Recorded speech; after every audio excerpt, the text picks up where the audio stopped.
बच्चों, ये हमारी कहानी शाप मुक्ति का भाग 2। इसके पहले वाली वीडियो में हमने इसका आधा भाग पढ़ा था और आज की इस वीडियो में हम इस कहानी को पूरा कंप्लीट करने वाले हैं। तो चलिए हम अपनी कहानी को शुरू करते हैं। कहानी थी हमारा शाप मुक्ति। इसके लेखक हैं रमेश उपाध्याय जी। यहाँ से हमें कहानी अपनी पढ़नी थी। यह जानकारी हम लोगों के लिए एकदम नई और विस्मयकारी थी।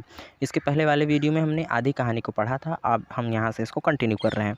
पीछे हमने देखा कि लेखक के जो शिक्षक थे उन्होंने बताया कि आँख के पौधे का दूध यदि आँखों में चला जाए तो उससे आँखें खराब हो जाती हैं।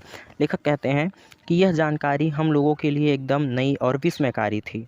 ठंड के दिन थे और मोहल्ले में आवारा घूमने वाली एक कुतिया ने वकील साहब की कोठी के पीछे पड़ी सूखी टहनियों के ढेर के नीचे 3 पिल्ले दिए थे। लेखक कहते हैं कि ये जानकारी बिल्कुल हमारे लिए नई थी कि जो है आँख के पौधों से आँख के जो है दूध से आँखें ख़राब हो जाती हैं। और उस समय ठंडी का दिन था और मोहल्ले में एक आवारा घूमने वाली कुतिया थी जिसने वकील साहब की कोठी के पीछे सूखी टहनियों के ढेर में 3 पिल्लों को जन्म दिया था। पिल्ले बड़े ही सुंदर थे। मैं और मंटू उनसे खेला करते थे। आँख के दूध के भयानक असर की जानकारी मिलने के अगले दिन जब मैं स्कूल से आकर खाना खाने के बाद मंटू के साथ खेलने गया तो मैंने देखा मंटू आँख के पौधों के पास बैठा है और उसके घुटनों में दबा पिल्ला कें कें कर रहा है। 2 पिल्ले पास ही कूं कूं करते इधर उधर भटक रहे थे। नज़दीक जाकर मैंने देखा, हैरान रह गया। मंटू आँख के पत्ते तोड़ तोड़ कर उनका दूध पिल्लों की आँख में डाल रहा था। लेखक कहते हैं कि एक दिन क्या हुआ कि जो है मैं मंटू के साथ खेलने के लिए जो है जब उसके मैदान में पहुंचा जहां लेखक और मंटू आपस में खेला करते थे। तो लेखक बताते हैं कि एक दिन क्या हुआ कि जो है मैं स्कूल से लौटकर मैं खाना खाने के बाद जब मैं मंटू के साथ खेलने के लिए मैं गया तो मैंने क्या देखा कि मंटू जो है आँख के पौधे के पास बैठा हुआ है और उसके घुटने में एक पिल्ला दबा हुआ है जो कें कें कर रहा है और 2 पिल्ले वहीं पास में ही जो है कूं कूं करते हुए इधर उधर भटक रहे थे। लेखक कहते हैं कि जब मैंने नज़दीक जा कर के देखा मंटू को तो मैं हैरान रह गया क्योंकि वो आँख का पत्ता तोड़ तोड़ करके उसका दूध पिल्लों की आँखों में डाल रहा था। यह तूने क्या किया बेवकूफ़, पिल्ला अंधा हो जाएगा, मैंने चिल्लाकर कहा। लेखक कहते हैं कि जब मैंने ऐसा करते हुए देखा मंटू को तो मैं उस पर चिल्लाया कि ये तूने बेवकूफ़ क्या किया, आखिर पिल्ला अंधा हो जाएगा। मंटू ने उस पिल्ले को रख दिया और बोला, मैंने उन दोनों की आँखों में भी आँख का दूध भर दिया है, अब देखेंगे ये तीनों अंधे होते हैं या नहीं।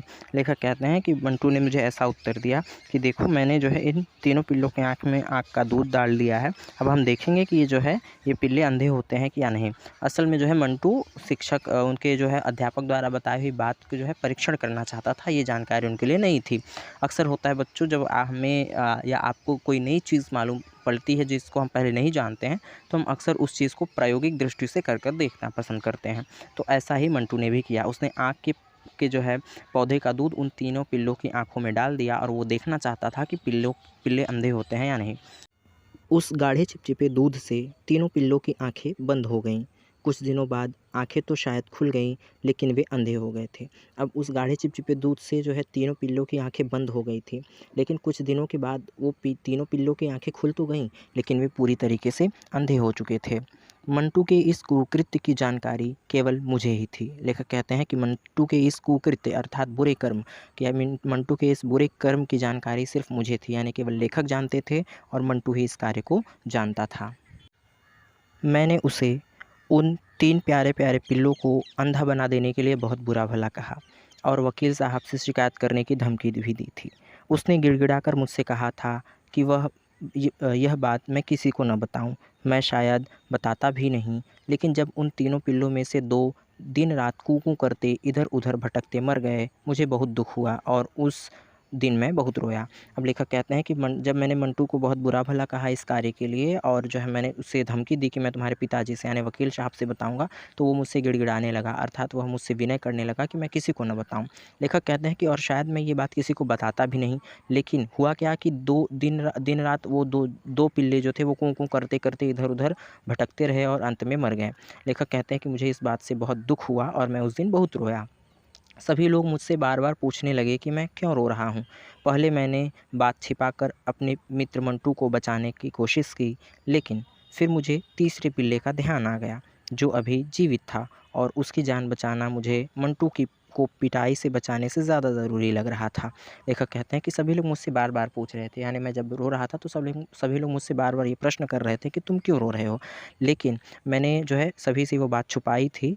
मैं अपने मित्र मंटू को बचाने की कोशिश कर रहा था। लेकिन लेखक कहते हैं जब मुझे तीसरे पिल्ले का ध्यान आया तो मुझे उस पिल्ले की जान बचाना ज़रूरी लगा और मंटू को पिटाई से बचाने से ज़्यादा। यानी उस पिल्ले को बचाना ज़्यादा ज़रूरी है, उसके लिए भले ही मंटू की पिटाई ही क्यों ना हो जाए। और लेखक ने जो है तब अपने घर वालों को और अन्य लोगों को मंटू के इस कुकृत्य के बारे में जानकारी दे दी, क्योंकि लेखक को उस तीसरे पिल्ले की जान बचानी थी। इसलिए मैंने रोते-रोते सारी बात बता दी और उस पिल्ले की आँखों का इलाज करा देने की ज़िद पकड़ ली।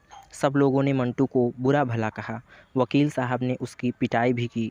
मुझे भी बहुत कुछ सुनना पड़ा, क्योंकि मैंने भी सब कुछ जानते हुए भी बात को तब तक छिपाए रखा, जब तक 2 पिल्ले मर नहीं गए। लेखक कहते हैं कि मैंने रोते-रोते सारी बात जो है सभी लोगों को बता दी और मैंने उस तीसरे पिल्ले की आँखों का इलाज कराने की ज़िद पकड़ ली। सभी लोगों ने मंटू को बहुत बुरा-भला कहा, यहाँ तक कि वकील साहब ने उसकी पिटाई की और उसके साथ-साथ मुझे भी जो है कई लोगों की बातें मुझे भी सुननी पड़ी, क्योंकि मैंने भी जो है तब ये सारी बात बताई जब 2 पिल्ले मर चुके थे। आखिर तीसरे पिल्ले को बचाने के प्रयास किए गए। मैंने ज़िद करके उसे पाल लिया। पिताजी ने उसकी आँखों का इलाज भी कराया, लेकिन वह अंधा ही रहा। माँ और दादी उसकी बड़ी सेवा करती थी। मैं भी उसका बहुत ध्यान रखता था। उस समय तो उसकी जान बच गई, लेकिन जब वह बड़ा हो गया, एक दिन घर से बाहर निकल गया और सड़क पर किसी वाहन से कुचलकर मर गया। लेखक बताते हैं कि आखिर तीसरे पिल्ले को बचाने का प्रयास किया गया और मैंने ज़िद पकड़ ली कि मैं इसे पालना चाहता हूँ और पिताजी ने उसकी आँखों का इलाज करा लिया, लेकिन वह अंधा ही रहा। माँ और दादी जी, यानी लेखक की माँ और लेखक की दादी, वो उसकी खूब सेवा करती थी। लेखक कहते हैं कि मैं भी उसे बहुत प्यार करता था, लेकिन उस समय उसकी जान तो बच गई, लेकिन जब वो बड़ा हो गया और एक दिन घर से बाहर निकला और सड़क पर किसी वाहन से अर्थात किसी जो है वाहन से जो है वह कुचलकर मर गया। उस घटना को याद कर मैं हैरान रह गया। बचपन में 3 पिल्लों की आँखें फोड़ देने वाला मंटू आज इतना बड़ा नेत्र चिकित्सक। इससे भी ज़्यादा हैरानी की बात यह थी कि लगभग 35 साल पहले की यह घटना, जिसे मैं भूल चुका था, दादी को अभी तक याद थी। लेखक कहते हैं कि उस घटना को याद करके, यानी उस बचपन की घटना को याद करके मैं हैरान रह गया कि बचपन में 3 पिल्लों की आँख फोड़ने वाला वो मंटू आज इतना बड़ा नेत्र चिकित्सक बन गया है, आँखों का डॉक्टर बन गया। लेकिन इससे भी अधिक हैरानी मुझे तब हुई कि जब इस 35 साल की घटना को, जिसे मैं भूल गया था, उसे दादी को अभी तक याद था। निश्चय ही वह घटना प्रभात को भी याद होगी, तभी तो वह हम लोगों का परिचय पाते ही अचानक चुप, गंभीर और उदास हो गए थे। लेखक कहते हैं कि निश्चय ही ये घटना डॉक्टर प्रभात को भी याद रही होगी, तभी तो जब उन्हें हमारा परिचय पता चला, यानी हमारे बारे में पता चला, तो जो है वो अचानक चुप हो गए, गंभीर और उदास हो गए थे। तो निश्चय ही जो है उन्हें भी इस घटना के बारे में याद होगा। लेकिन दादी, बचपन की उस बात को लेकर अब तो डॉक्टर प्रभात को बुरा भला कहना ठीक नहीं। मैंने दादी को समझाने की कोशिश की। अब वे मंटू नहीं, देश के माने हुए नेत्र चिकित्सक हैं। दूर-दूर से लोग उनके पास अपनी आँखों का इलाज कराने आते हैं। अब तक तो हज़ारों लोग को उनकी खोई हुई नेत्र ज्योति लौटा चुके होंगे। क्या इतनी बड़ी सेवा से उनका बचपन का बोध अवस्था में किया हुआ पाप अब तक धुल नहीं गया होगा?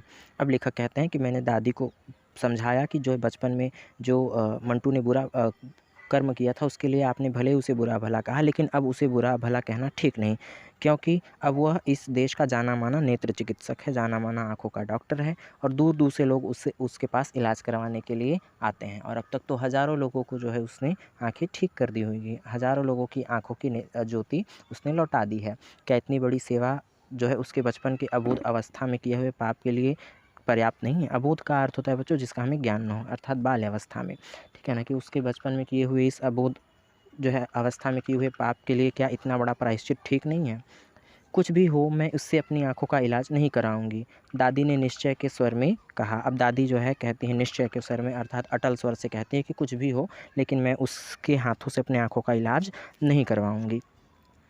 मैंने उन्हें बहुत समझाने की कोशिश की, लेकिन वे डॉक्टर प्रभात से इलाज कराने को तैयार न हुई।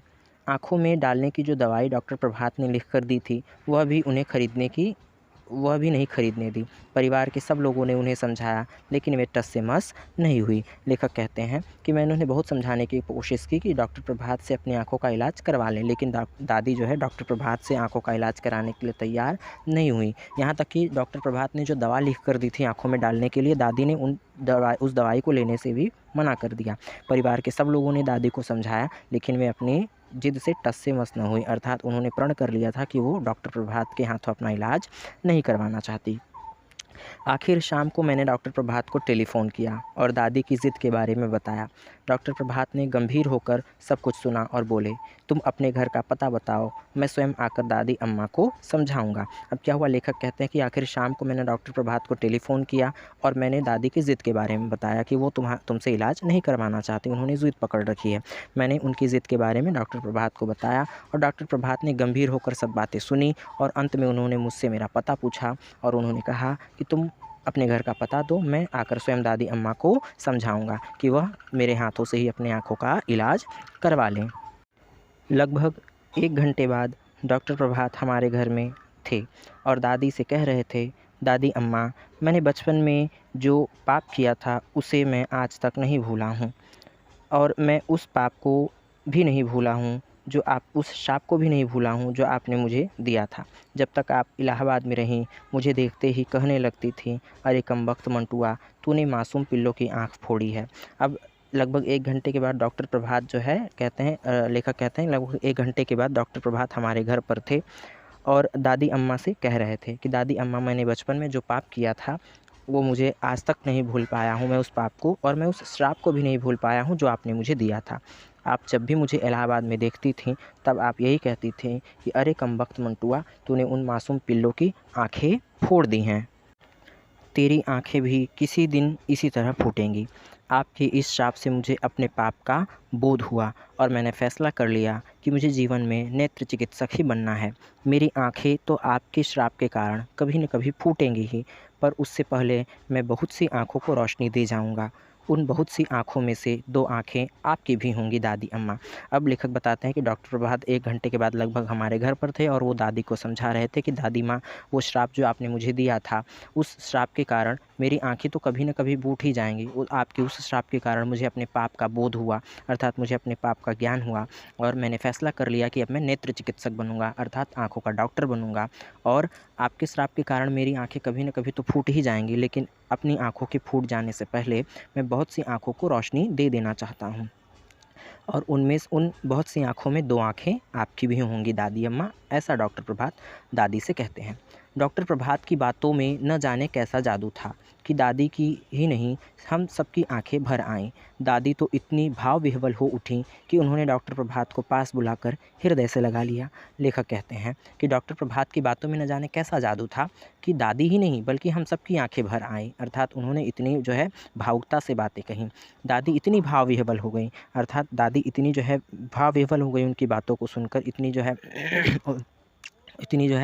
विह्वल हो उठी, भाव विभोर हो गई कि उन्होंने डॉक्टर प्रभात को जो है पास बुला करके अपने हृदय से लगा लिया। उनके सिर पर स्नेहपूर्वक हाथ फेरते हुए कहा, जीते रहो मेरे लाल, तुम्हारी आंखों की ज्योति हमेशा बनी रहेगी। लेखक कहते हैं कि दादी ने डॉक्टर प्रभात को अपने पास बुलाया और उनके सिर पर हाथ फेरते हुए प्रेम से कहा कि जीते रहो मेरे लाल, तुम्हारी आँखों की ज्योति हमेशा बनी रहे, अर्थात तुम्हारी आँखें जैसी हैं वैसी ही रहें, तुम्हारी आँखें नहीं फूटेंगी। इसके बाद दादी ने मुझसे कहा, अरे बउआ, तेरा बाल सखा आया है, इसकी खातिरदारी नहीं करेगा, जा इसके लिए अच्छी सी मिठाई लेकर आ और सुन, इसने मेरी आंखों के लिए जो दवाई लिखी थी वह भी खरीद लेना। अब क्या हुआ, दादी कहती हैं कि लेखक कहते हैं कि दादी ने इसके बाद मुझे बुलाया और मुझे कहा कि अरे बबुआ, तेरा बाल सखा आया है। बाल सखा का मतलब होता है बच्चों बचपन का दोस्त, कि तेरा बचपन का मित्र आया है, इसकी खातिरदारी कर। खातिरदारी का मतलब होता है बच्चों मेहमान नवाजी, और इसके लिए मिठाई लेकर आ और सुन, वो दवाई भी लेते आना जो इसने मेरे लिए लिखी थी। तो बच्चों, आज का हमारा ये जो चैप्टर था शाप मुक्ति ख़त्म होता है। चैप्टर ख़त्म करने से पहले हम लेखक और शब्दार्थों के बारे में थोड़ा सा जान लेते हैं। इस पाठ को लिखा है रमेश उपाध्याय जी ने। आधुनिक हिंदी कहानीकारों में रमेश उपाध्याय का नाम विशेष उल्लेखनीय है, जिनका जन्म 1 मार्च 1942 को एटा ज़िले के बधारी गांव में हुआ था।